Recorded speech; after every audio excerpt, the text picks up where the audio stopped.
Hello guys, welcome to Dikshit tutorials, India learning platform. तो guys, कल जो हमने पढ़ा था, देखिए बीच में मुझे क्लास छोड़नी पड़ी बिकॉज ऑफ माय इलनेस, क्योंकि मैं बीमार हूं थोड़ा, है ना। लेकिन आज मैं फुल जोश के साथ, फुल एनर्जी के साथ, फुल एक आप लोगों के जो कमिटमेंट किया था उस वादे के साथ मैं आज पुनः आपके बीच आ गया हूं अपनी क्लास को आगे बढ़ाने के लिए।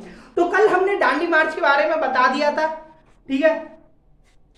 दांडी मार्च के बारे में बता दिया। अब मैं आपको बताऊंगा कि 9 अप्रैल को गांधी जी एक दिशा निर्देश जारी करते हैं। 9 अप्रैल को दिशा निर्देश कौन जारी करता है? गांधी जी। तो देखिए 9 अप्रैल गांधी जी क्या करते हैं? गांधी जी द्वारा जारी निर्देश, जारी निर्देश जारी, ठीक है। अब मैं बताऊंगा कि पहला जो निर्देश था वो निर्देश क्या था।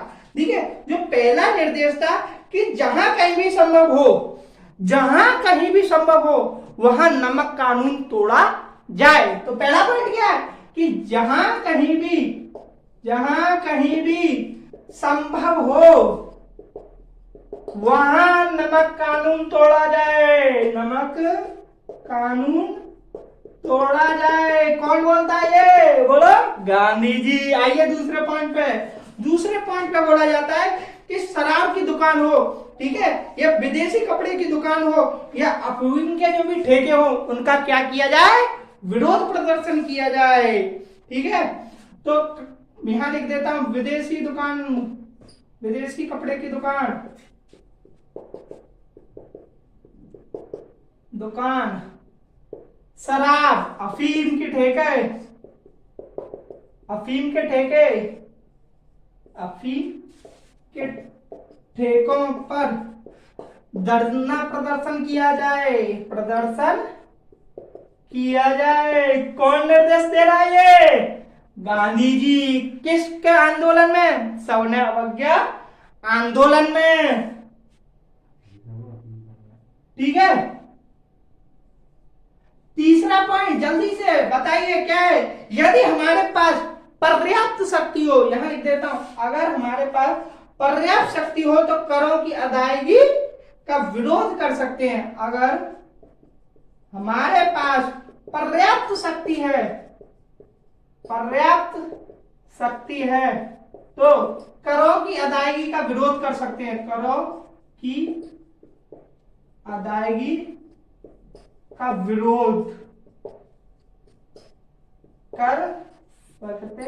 कौन बोला? ये निर्देश कौन दे रहा है? गांधी जी। आइए चौथे पॉइंट पर बोलते हैं। चौथा पॉइंट क्या है कि जो भी वकील है ना, वो अपनी वकालत को छोड़ दें। मैं यहां पर लिख देता हूं चौथा,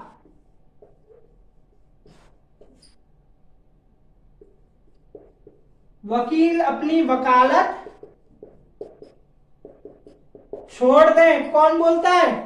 ठीक है, चौथा पॉइंट क्या था कि वकील अपनी वकालत छोड़ दें। और जो पांचवा जो पॉइंट था वो क्या था कि जनता याचिकाओं पर रोक लगाकर, ठीक है, पांचवा पॉइंट, जनता याचिकाओं पर रोक लगाकर न्यायालयों का बहिष्कार करें। ठीक है, तो पांच गांधी जी ने तो पता न्यायालयों का भी बोल दिया गया था, इनका भी बहिष्कार करें।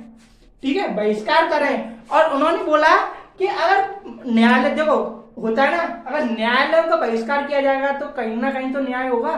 तो खाप पंचायतों पर क्या किया जाए? मुकदमे सुने जाए, वहां पर आपकी समस्याओं का निस्तारण किया जाए। तो जो पांचवा पॉइंट था वो यही पॉइंट था कि जनता याचिकाओं पर रोक लगाकर न्यायालयों का बहिष्कार करें। ठीक है, और जो भी देखो छठा जो पॉइंट है वो क्या था कि जो पांचवा पॉइंट मैं लिखना भूल गया, मैं आपके लिए लिख देता हूं, जनता याचिकाओं पर रोक लगाकर कर न्यायालयों का बहिष्कार, न्यायालयों का बहिष्कार करे। ठीक है, अब आइए छठा पॉइंट, जो भी सरकारी कर्मचारी हैं वो अपने पदों से त्याग पत्र दे दे। सरकारी कर्मचारी पदों से इस्तीफा दें।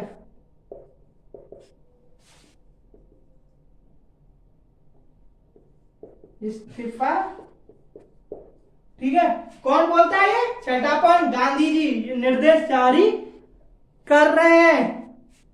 ठीक है, आठवां पॉइंट, जो भी छात्र सरकारी स्कूल या कॉलेजों का जो पढ़ रहे थे ना उनका बहिष्कार करें, तो छात्र सरकारी स्कूल एवं कॉलेजों का बहिष्कार करें। बहिष्कार करें। ठीक है, कौन बोलता है? गांधी जी निर्देश दे रहे हैं। जो स्थानीय नेता है, ठीक है, वो मेरी गिरफ्तारी के बाद अहिंसक अहिंसक जो थे, देखो गांधी जी के आपको मैं बता दूं, गांधी जी जो थे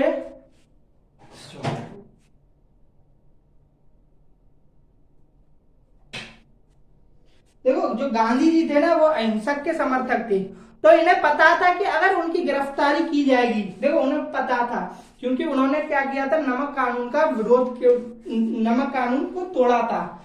ठीक है, तो इन्होंने क्या बोल दिया था, 9वां पॉइंट, जो स्थानीय नेता है, स्थानीय नेता, ठीक है, मेरी गिरफ्तारी के बाद, मतलब गांधी जी की गिरफ्तारी के बाद,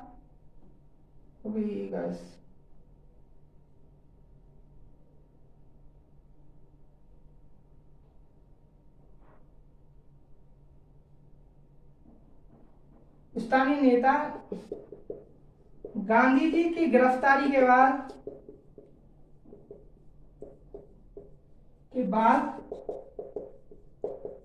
अहिंसा बनाए रखने में सहयोग दें। अहिंसा बनाए रखने में सहयोग दें। कौन बोलता है ये?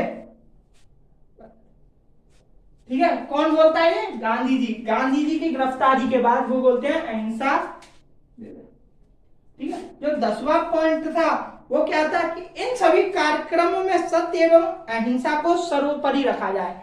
ठीक है, सत्य कौन, किसको? अहिंसा, सत्य एवं अहिंसा को सर्वोपरि, सत्य एवं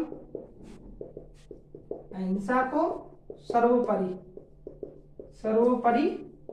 रखा जाए। ठीक है, सत्य एवं अहिंसा, और हमें पूर्ण स्वराज की प्राप्ति हो सकती है, जिससे कि क्या, हमें पूर्ण स्वराज्य की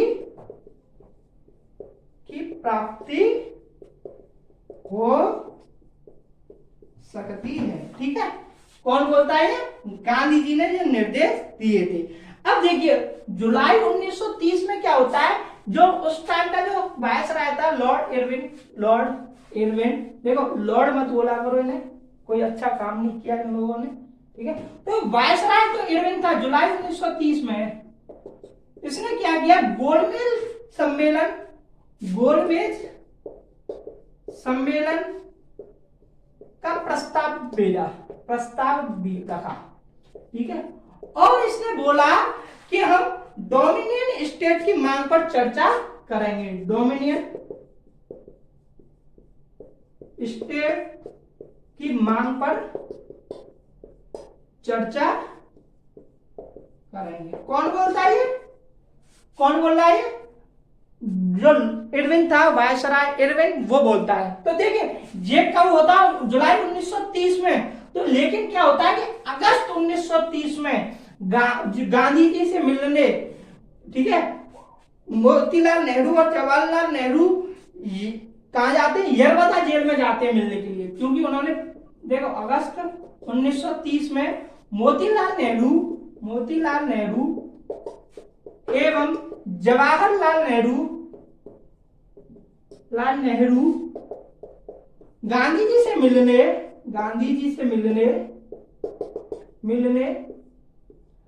जेल जाते हैं। उस जेल का नाम कभी कभी आ जाता है वनडे इसमें, तो जेल का नाम था यरवदा। मिलने यरवदा जेल में जाते हैं। देखिए यरवदा जेल में जाते हैं, तो इन्होंने क्या किया, जो इन लोगों ने चर्चा की, इन तीनों लोगों ने जो चर्चा की, तो जो चर्चा का जो प्रमुख जो बिंदु थे, इन्होंने जो तीनों की जो मांग थी वो सेम थी। जो मैं आपको बता दूं कि ब्रिटेन भारतीयों की स्वतंत्रता बहाल करे, कि ब्रिटेन इस जो मुलाकात होती है ना तीन लोगों के बीच, उसमें ये निष्कर्ष निकलता है। मैं बता दूं कि ब्रिटेन भारतीयों की की स्वतंत्रता बहाल करे, ठीक है। वही अगर मैं दूसरा पॉइंट बता दूं कि पूर्ण स्वतंत्र सरकार का गठन हो, पूर्ण स्वतंत्र सरकार का गठन, ठीक है, जिसका क्या है, वित्त और रक्षा संबंधी मामले पर पूर्ण नियंत्रण हो। किस पर? वित्त एवं रक्षा संबंधी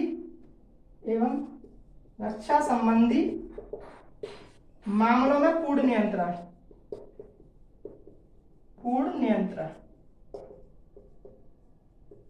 ठीक है। कौन बोलता है ये? ठीक है, पूर्ण स्वतंत्रता सरकार का गठन का मतलब क्या था कि अगर आप बोल दो पूर्ण स्वतंत्र सरकार का गठन अगर करना चाहते हो तो उसमें वित्त और रक्षा संबंधी मामलों में भी हमें पूर्ण स्वतंत्रता चाहिए, ठीक है। जो तीसरा जो बिंदु था, देखिए तीसरा जो था कि ब्रिटेन से आर्थिक हर्जाने की मांग के लिए, आर्थिक हर्जाने की मांग के लिए स्वतंत्र आयोग का गठन हो, आयोग का गठन हो। कौन बोलता है ये? जो तीनों लोगों के बीच चर्चा हुई थी उसका ये विषय था, ठीक है। ये निष्कर्ष निकले थे, ये 3 निष्कर्ष थे, ठीक है। लेकिन आपको मैं बता दूं इस बातचीत का कोई नतीजा नहीं निकला। देखिए क्वेश्चन ये बनेगा नहीं, ठीक है, फिर भी मैं आपको बता देता हूं कि यडवदा जेल में जब मिलने जाते हैं तो क्या क्या होता है, ठीक है। तो ये 3 थे, लेकिन इस बातचीत का कोई भी नतीजा नहीं निकला था। तो 5 मार्च 1931 को गांधी इरविन समझौता होता है गाइस, 5 मार्च 1931। तो आइए अब हम आपको पूर्ण बताते हैं गांधी इरविन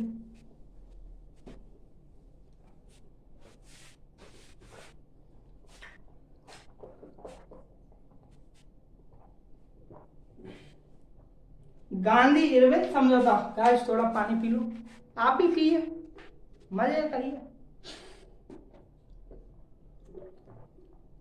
देखिए जिंदगी में पढ़ाई उतनी जरूरी है और खेल भी उतना जरूरी है, ठीक है। अपने माइंड फ्रेश बहुत जरूरी है, क्योंकि अगर आपका माइंड फ्रेश नहीं रहेगा तो आप क्या है अपने प्रेशर को माइंड पर हावी कर लोगे। अगर एक बार माइंड पर प्रेशर हावी हो गया तो आप चाहते हुए भी अपनी सब्जेक्ट को स्ट्रॉन्ग नहीं बना पाओगे, ठीक है। एक बार में एक विषय पढ़ो, ठीक, आराम से पढ़ो, ठीक है।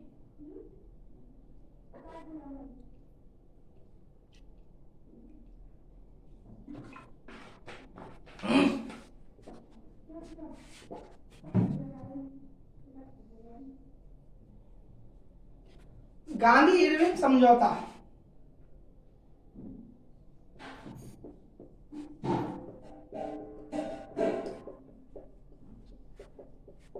कब होता है? 5 मार्च 1931। 1931। देखिए पहली जो रहती है समझौते में कि हिंसात्मक अपराधियों के अतिरिक्त सभी राजनीतिक कैदियों को छोड़ दिया जाए। हिंसात्मक अपराधियों के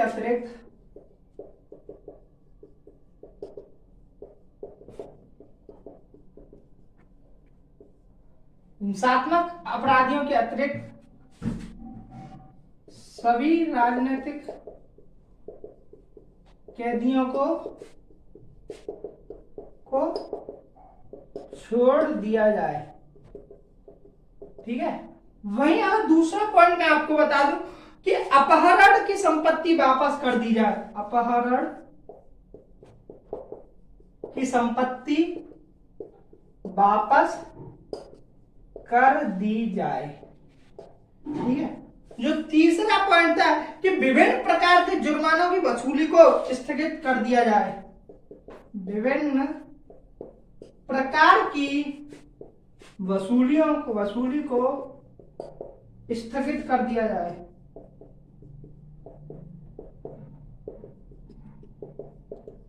ठीक है। जो फोर्थ पॉइंट था कि सरकारी सेवाओं से त्यागपत्र दे चुके भारतीयों के मसले पर सर देखो, क्योंकि सबने अवज्ञा आंदोलन में बोला था ना, एक निर्देश जो जारी किया था कि सभी सरकारी कर्मचारी अपने पद से त्यागपत्र दे दें, तो उसी मसले पे आप इन्होंने क्या किया, इरविन को से समझौता किया था कि सरकारी सेवाओं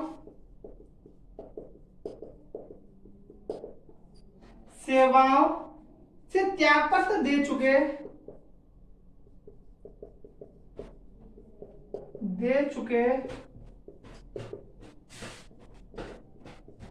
भारतीयों के मसले पर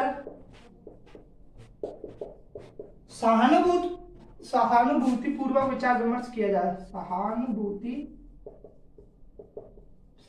पूर्वक विचार विमर्श किया जाए।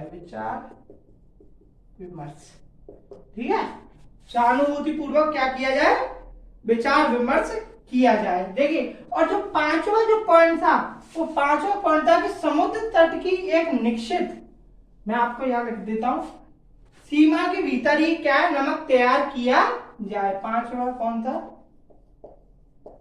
समुद्र तट की निश्चित सीमा के भीतर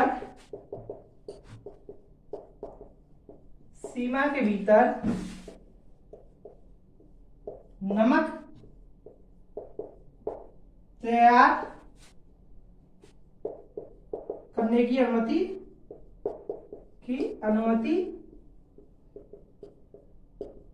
दी जाए।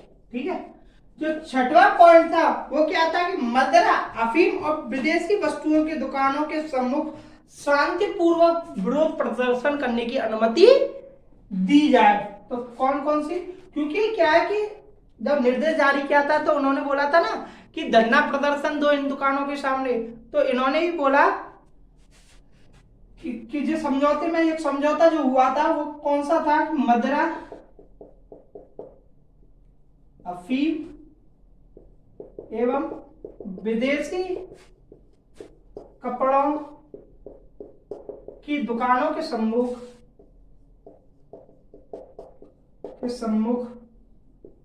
शांतिपूर्वक विरोध प्रदर्शन करने की अनुमति दी जाए। की अनुमति प्रदान की जाए। ठीक है, शांतिपूर्वक क्या है, विरोध प्रदर्शन की अनुमति दी जाए। वही सातवां पॉइंट बता दूं कि आपातकालीन अध्यादेशों को वापस ले लिया जाए। आपातकालीन अध्यादेशों को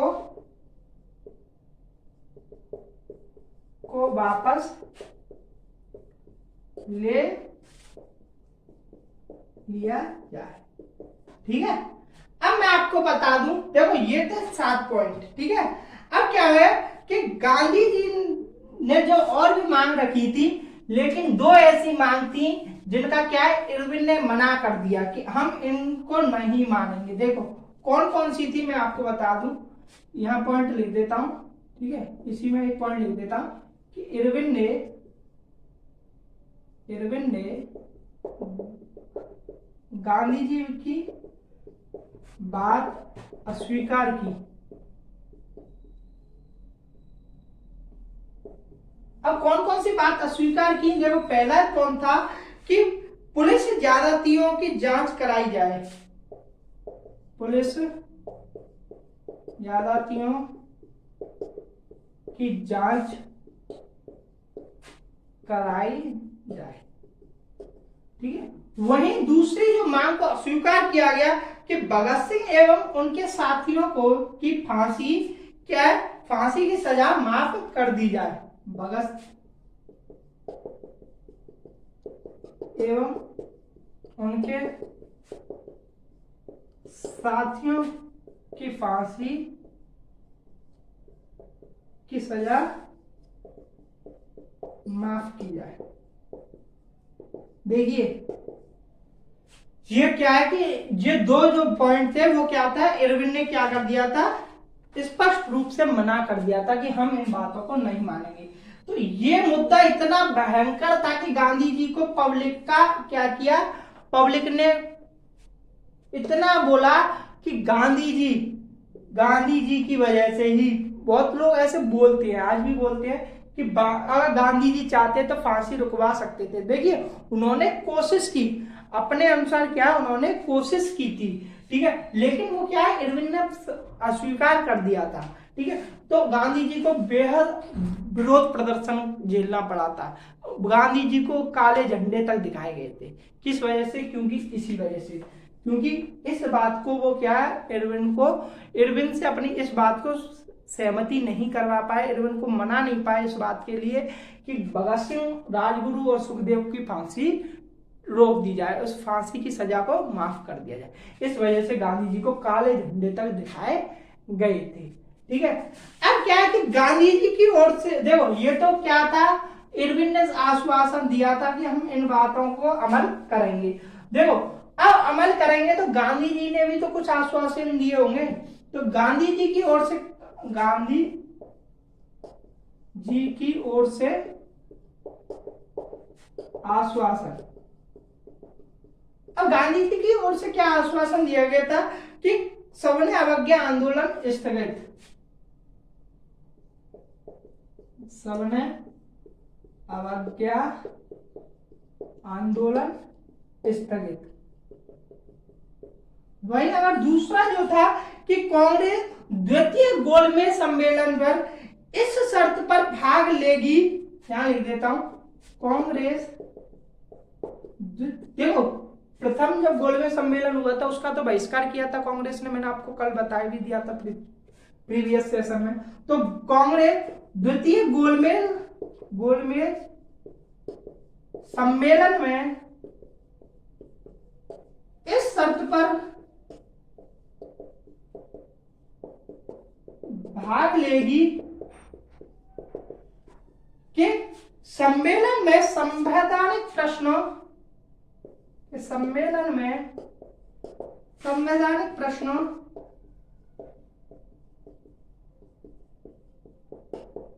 पर विचार करते समय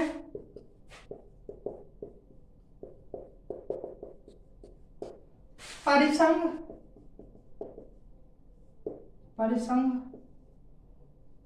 ठीक है, भारतीय उत्तरदायित्व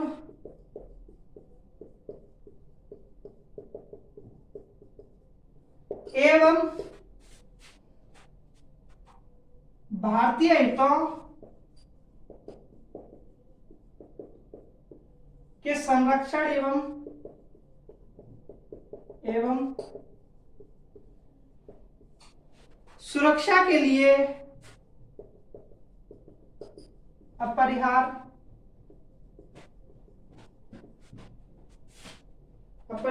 मुद्दों पर विचार किया जाए,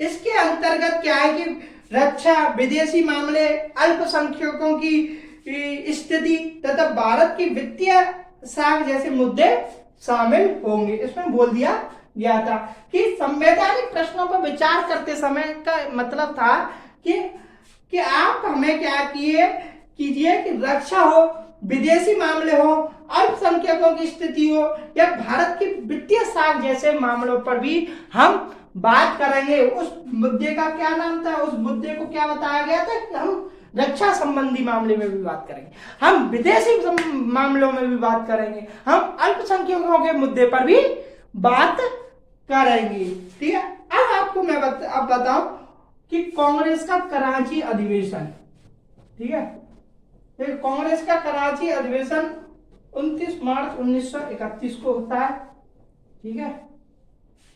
इसके अध्यक्ष कौन थे? वल्लभ भाई पटेल थे।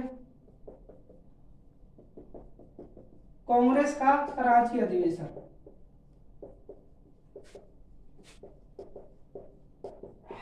29 मार्च 1931, ठीक है। इसके जो अध्यक्ष थे, ठीक है, इसके जो अध्यक्ष थे वल्लभ भाई पटेल,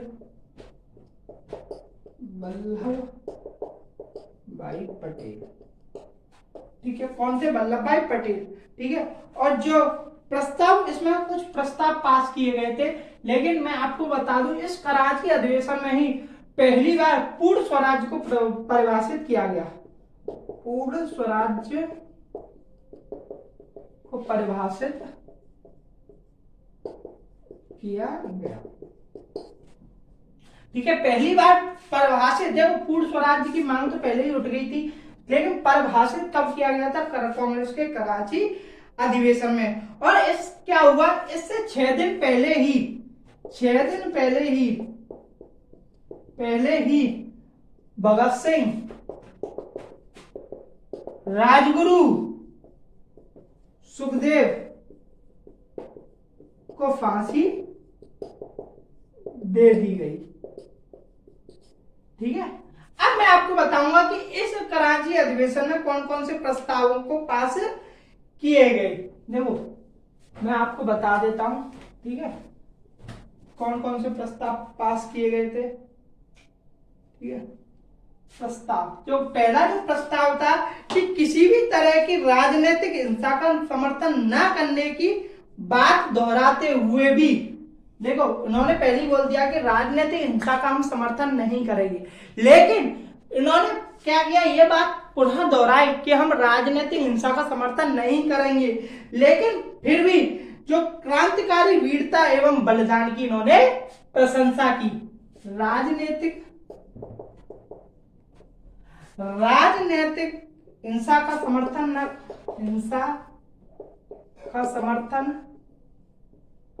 न करने की बात दोहराते हुए भी क्रांतिकारी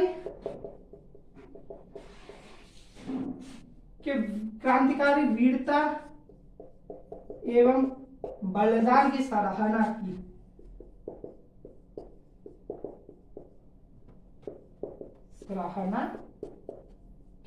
ठीक है, जो दूसरा जो पॉइंट था कि क्या था कि दिल्ली समझौते को मंजूरी दी गई। दिल्ली समझौता को मंजूरी। ठीक है, जो तीसरी थी कि पूर्ण स्वराज के लक्ष्य को पुनः दोहराया गया। पूर्ण स्वराज के लक्ष्य को पुनः दोहराया गया। ठीक है, वही अगर फोर्थ पॉइंट आपको बता दूं कि कांग्रेस ने 2 प्रस्तावों को अपनाया था। ठीक है, अब मैं आपको यहां लिख देता हूं, कांग्रेस ने इस अधिवेशन में क्या है, 2 प्रस्तावों को अपनाया था।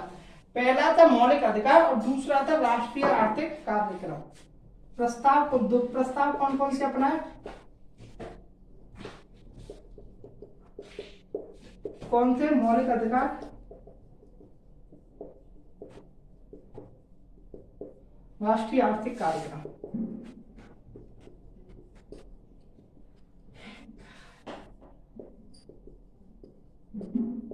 ठीक है, 2 प्रस्तावों को अपनाया था। देखिए कभी कभी क्वेश्चन बन जाते हैं, मौलिक अधिकार कौन कौन से थे, यहां लिख देता हूं, जैसे अभिव्यक्ति एवं प्रेस की स्वतंत्रता,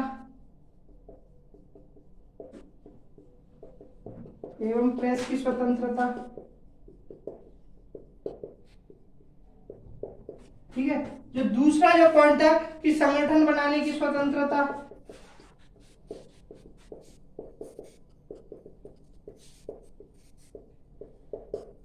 ठीक है, जो तीसरा था सार्वभौमिक वयस्क मताधिकार के आधार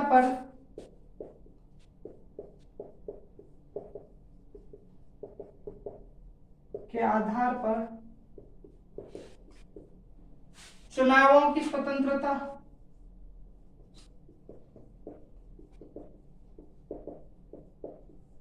ठीक है, और भी है, मैं यहां लिख देता हूं आगे। ठीक है, जो 3 पॉइंट थे, चौथा जो मौलिक अधिकार था वो मैं बता दूं। ठीक है, कि सभा एवं सम्मेलन आयोजित करने की स्वतंत्रता, सभा एवं सम्मेलन आयोजित करने की स्वतंत्रता, ठीक है। जो पांचवा जो पॉइंट था कि जाति धर्म एवं लिंग के इत्यादि से हटकर, जाति धर्म लिंग इत्यादि से हटकर कानून के समक्ष समानता का अधिकार।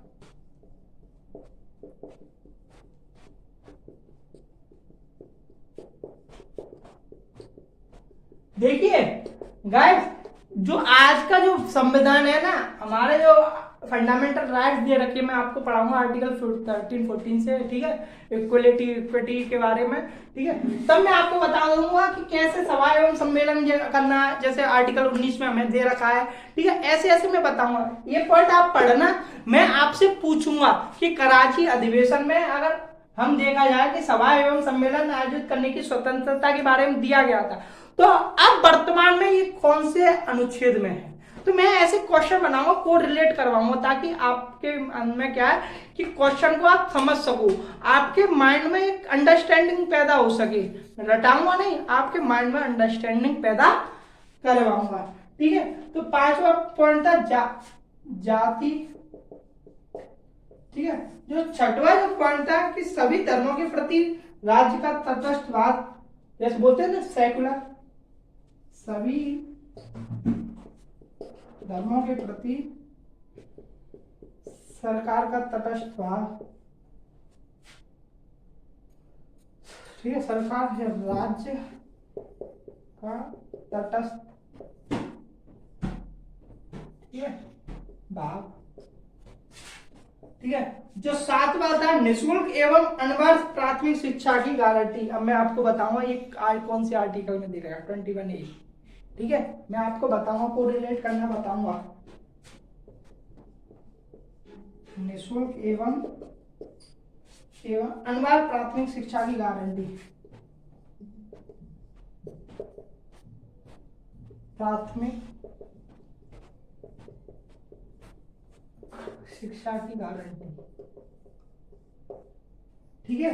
और जो आठवां था अल्पसंख्यकों, यहां लिख देता हूं, अल्पसंख्यकों एवं विभिन्न भाषाई क्षेत्रों,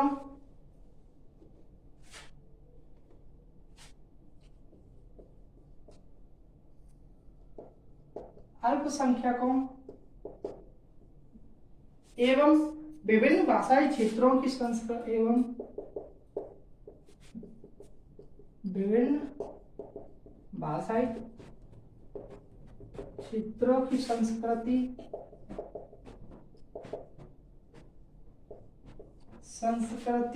भाषा एवं लिपि की सुरक्षा की जाए, सुरक्षा। तो गाइस ये क्या थे, ये कुछ मौलिक अधिकार थे, ठीक है। जो मौलिक अधिकार क्या है, इस कांग्रेस के कराची अधिवेशन में जो दो प्रस्ताव पारित किए गए थे, पहला मौलिक अधिकार और दूसरा राष्ट्रीय आर्थिक कार्यक्रम। तो जो मौलिक अधिकार थे वो ये थे, ठीक है। राष्ट्रीय आर्थिक कार्यक्रमों के बारे में भी बता दूं कि ऐसे क्या क्या थे राष्ट्रीय आर्थिक कार्यक्रमों की। मैं एक चर्चा कर देता हूं आपके साथ कि लगान एवं मालगुजारी में उचित कटौती की जाए। यहाँ बताओ राष्ट्रीय,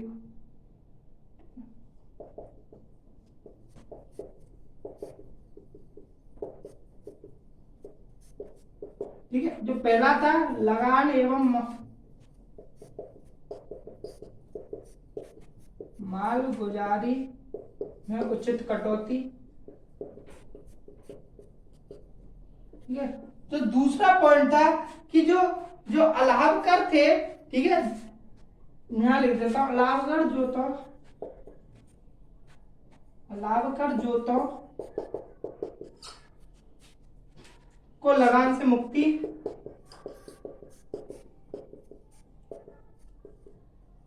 ठीक है।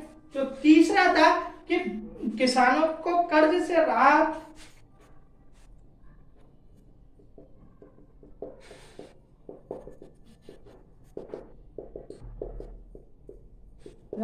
एवं किसानों को कर्ज से राहत एवं सूखे दारों पर नियंत्रण,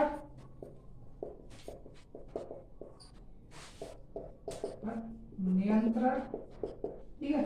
तो चौथा पॉइंट था मजदूरों के लिए बेहतर सेवा शर्तें,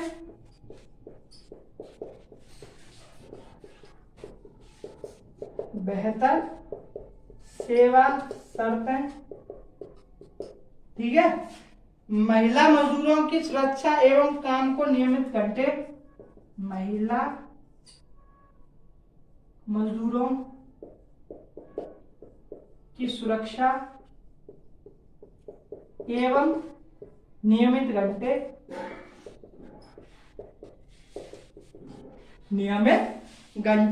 ठीक है। जो पांचवा था कि मजदूर एवं किसानों को अपने यूनियन बनाने की स्वतंत्रता, ठीक है। किसान एवं मजदूरों को, यहां लिख देता हूं, मजदूर एवं किसानों को अपना यूनियन बनाने की स्वतंत्रता,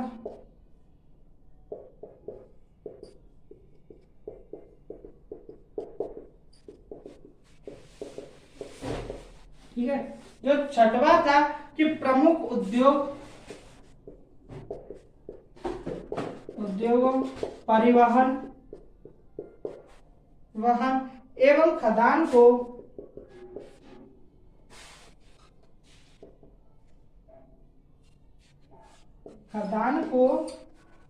सरकारी स्वामित्व एवं नियंत्रण,